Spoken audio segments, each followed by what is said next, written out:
So, questions are beginning to come in. Thank you very much for several people who sent in our first questions, which I will do my best to answer via these videos. So the first question, and if you're seeing me look on the side, I have a computer here with a list of questions. So the first question is, how can one progress spiritually in everyday life, outside of formal practice?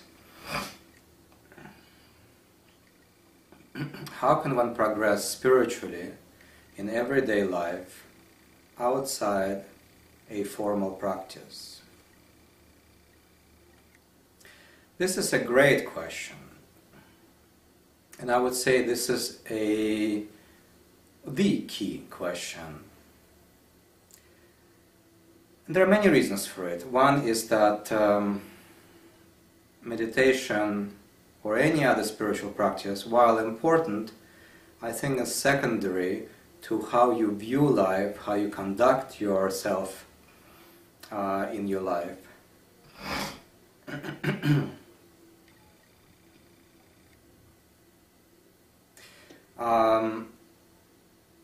And of course there is an answer for it, because other people have thought about it for many thousands of years.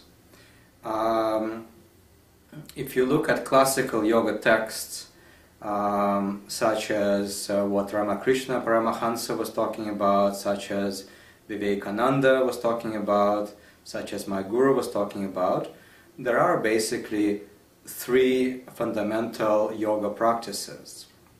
And of course here I don't mean the bogus yoga where you raise your legs and arms, and of course by yoga here I mean yoga as in the method to attain the union. Yoga means the union, the reunion with the spirit. This is, I define yoga as a path or a state, a path towards or a state of the union between small self and a big self, between Jivatma and Paramatma, between a microcosm and macrocosm. And consciously or unconsciously, we're trying to achieve just that. We're trying to achieve that connection. Yoga means connection between microcosm and macrocosm. And there are these three yogas. Bhakti Yoga, Jnana Yoga and Karma Yoga. And I think I'm putting them in a weird order. So these three yogas are Karma Yoga, Jnana Yoga and Bhakti Yoga. Yoga of action, yoga of wisdom and yoga of devotion. Be aware that these three terms in English or in most European languages do not mean the same thing as they mean in Sanskrit. And I will try to explain these three. They're actually very simple, but simplicity is deceiving because they have to go deep to work very well. There's also the fourth yoga, Raja Yoga, or the fifth yoga, quote-unquote, Rajadhiraj Yoga. And so the first yoga is Karma Yoga. What's Karma Yoga? Karma Yoga is yoga of action.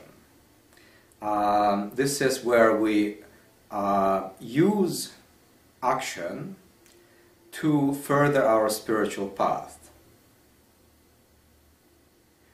And as you can probably imagine, as long as you're not dead, as long as you're alive, you will act, you will eat, you will sleep, you will walk, you will talk, you will think, you will do things either deliberately or not so deliberately, consciously or unconsciously. So we will act. So action, and the result of this action is a fantastic field. For some reason I remember only Russian word here, poprische, is a very good a place where you can become aware of what's going on.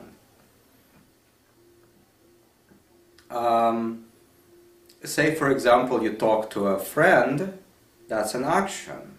You can talk to this friend being aware how you feel. Are you being nice? Are you being kind?